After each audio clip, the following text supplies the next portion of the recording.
naman ibinaba ng bundok ang isang bedridden na senior citizen sakay ng patuki upang makuha ang 3,000 pesos na pensyon nito sa Cabarugi sa Quirino. Ang video ng naturang lolo ay umani ng samut-saring reaksyon sa social media dahilan upang ito'y bigyang linaw ng Department of Social Welfare and Development o DSWD.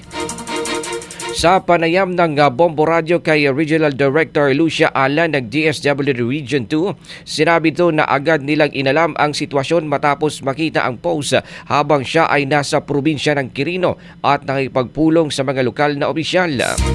Nakilala ang benepisyaryo na si James Ballerubio, tinatayang nasa 70 taong gulang, bedridden at kabilang sa benepisyaryo ng Social Pension Program ng ahensya.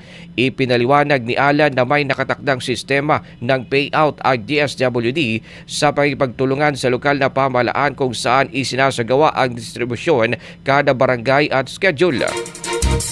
Sa mga kaso kung saan hindi makapunta ang benepisyaro, maaring kumuha ng ayudang kanilang authorized representative basta nakarehistro at may kaukulang dokumento. Gayunpaman sa kaso ni Ballerubio, nagkaroon ng miscommunication sa barangay level kaya't ibinaba pa siya ng kanyang pamilya mula sa kabundukan. Dagdag pa ni Alan nang malaman ng DSWD at lokal na pamahalaan ang nangyari, sinalubong agad ng grupo sa daan dahil nasa malayong bahagi ng kabundukan ang lugar at tinatayang 2.5 oras ang biyahe mula sa sentro.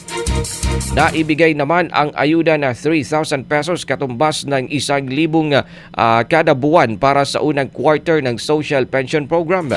Binigyan diin ng DSWD na patuloy nilang ipinatutupad ang mga alituntunin sa programa kung saan maaari magkaroon ng primary at alternate authorized representative ang senior citizen upang masiguro na direktang makarating sa kanila ang tulong ng pamahalaan.